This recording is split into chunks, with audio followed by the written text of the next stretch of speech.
नमस्ते बच्चों, मैं मीरा अंबुरे अपनी हिंदी क्लासेस में आपका स्वागत करती हूँ। आज हम बच्चों काव्यखंड में जो रामधारी सिंह दिनकर जी की जो कविता है गीत अगीत वह सीखेंगे। तो चलो जानते हैं कि रामधारी सिंह दिनकर जी के बारे में। रामधारी सिंह दिनकर का जन्म बिहार के मुंगेर जिले के सिमरिया गांव में 30 दिसंबर 1908 को हुआ। वे सन 1952 में राज्यसभा के सदस्य मनोनीत किए गए। भारत सरकार ने इन्हें पद्म भूषण अलंकृत से भी अलंकृत किया। दिनकर जी को संस्कृति के 4 अध्याय पुस्तक पर साहित्य अकादमी पुरस्कार मिला। अपनी काव्य कृति उर्वशी के लिए इन्हें ज्ञानपीठ पुरस्कार से सम्मानित किया गया। दिनकर की प्रमुख कृतियाँ हैं हुंकार, कुरुक्षेत्र, रश्मिरथी, परशुराम की प्रतीक्षा, उर्वशी और संस्कृति के 4 अध्याय। दिनकर ओज के कवि माने जाते हैं। इनकी भाषा अत्यंत प्रभावपूर्ण, ओजस्वी और सरल है। दिनकर की सबसे बड़ी विशेषता है अपने देश और युग के सत्य के प्रति सजगता। दिनकर में विचार और संवेदना का सुंदर समन्वय दिखाई देता है। इनकी कुछ कृतियों में प्रेम और सौंदर्य का भी चित्रण है। प्रस्तुत कविता गीत अगीत में भी प्रकृति के सौंदर्य के अतिरिक्त जीव जंतुओं के ममत्व, मानवीय राग और प्रेम भाव का भी सजीव चित्रण है। कवि को नदी के बहाव में गीत का सृजन होता है जान पड़ता है, तो शुक शुकी के कार्यकलापों में भी गीत सुनाई देता है। और आल्हा गाता प्रेमी तो गीत गान में निमग्न दिखाई देता है। कवि का मानना है कि गुलाब, शुकी और प्रेमी का प्रत्यक्ष रूप से गीत सृजन या गीत गान भले ही न कर रहे हो, पर दरअसल वहाँ गीत का सृजन और गान भी हो रहा है।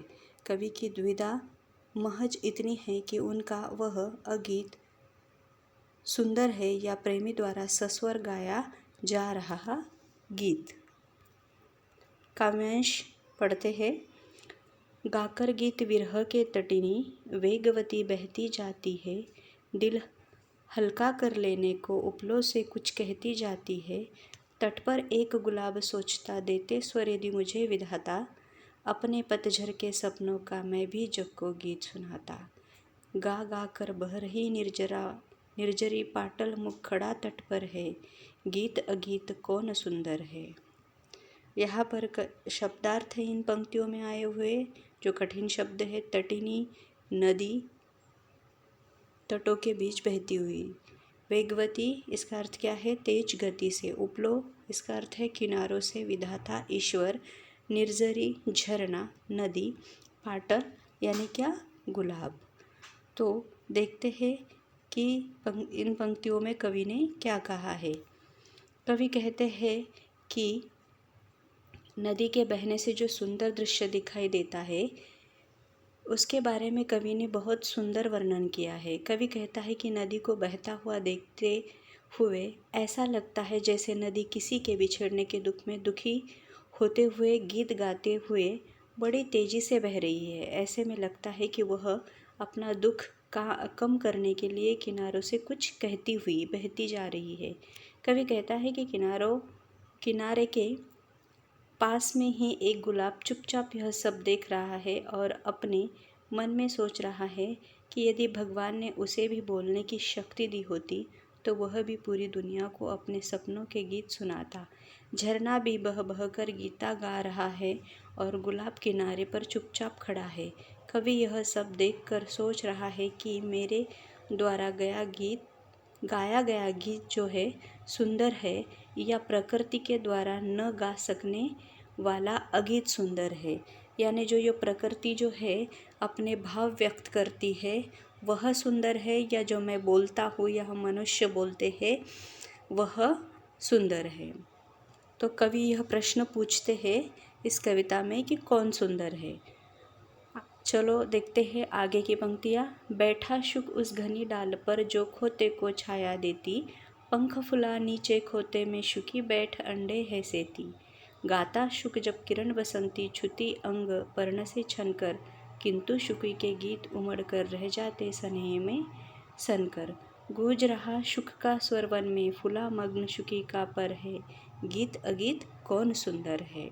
यहाँ पर इन पंक्तियों में जो कठिन शब्दार्थ है, शुक यानी क्या, तोता, खुते यानी क्या, घोंसला, पर्ण यानी पत्ता, पंख, शुकी यानी मादा तोता। तो यहाँ पर कवि इस पंक्तियों के द्वारा हमें क्या कहना चाहते हैं, देखते हैं। कवि कहते हैं कि इस भाग में कवि तोता और मादा तोता के प्रेम का क्या है करते हैं, इसमें सुंदर वर्णन करते हैं कि एक तोता पेड़ की उस घनी डाली पर बैठा हुआ है। शुक यानी क्या, तोता, जो मैंने आप लोगों को बताया है। जो तोता है वह पेड़ की उस घनी डाली पर बैठा हुआ है। जो डाल उसके घोंसले को छाया देती है, उसी घोंसले में उस तोते की मादा अपने पंखों को फैलाकर अपने अंडे से रही है। अंडे से रही यानी क्या, अंडे को गर्माहट दे रही है वो। कवि कहता है कि जब सूर्य की किरणें पत्ते से छनकर आती है और तोते के पंखों का स्पर्श करती है तो तोता गाना गाने लगता है। उसका गाना सुनकर उसकी मादा भी गाना चाहती है, लेकिन उसका गीत केवल तोते के प्यार में लिपट कर रह जाता है और उसके मुंह से कुछ नहीं निकलता। उधर तोते का गीत पूरे वन में गूंज रहा है और इधर उसकी मादा उसका गीत सुनकर फूले ही नहीं समा रही है। यहाँ पर वह मादा तोता जो है वह कुछ कर नहीं सकती है, गा नहीं सकती है, क्योंकि वो जिम्मेदारियों में व्यस्त है। वह अपने बच्चों के ऊपर अपने पंख फुलाकर क्या कर रही है, उन्हें गर्मी दे रही है। तो वह काम वह कर रही है, इसलिए वह गा नहीं सकती है, चुप है।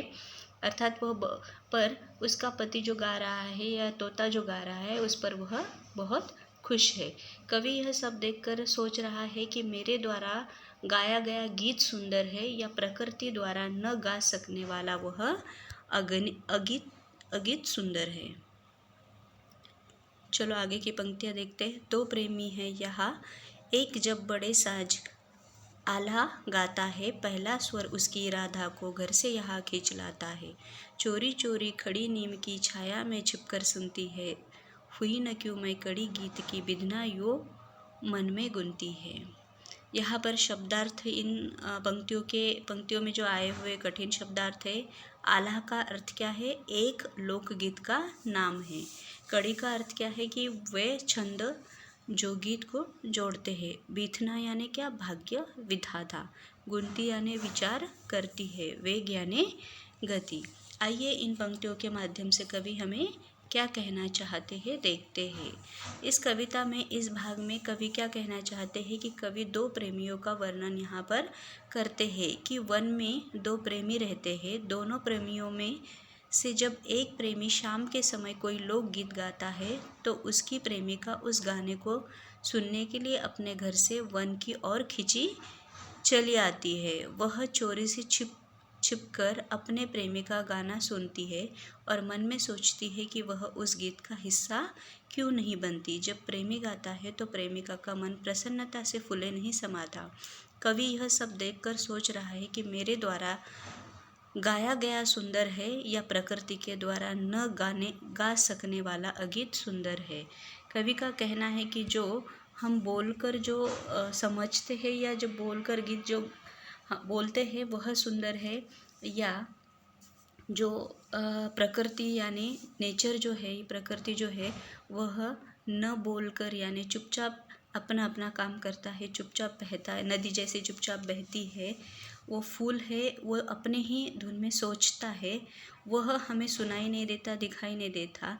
तो जो बोलने वाला दिखाई देता है या सुनाई देता है वह सुंदर है, ये जो प्रकृति में जो सब चल रहा है न बोलने वाला जो अगीत है वह, तो क्या वह सुंदर है, ऐसा कवि का कहना है। तो कवि का यहाँ पर प्रश्न है कि कौन सुंदर है, जो गीत सुंदर जो बोलने वाला है वह सुंदर है या जो बोलता नहीं है वह सुंदर है। आशा करती हूँ कि आपको ये कविता समझ में आई होगी। धन्यवाद।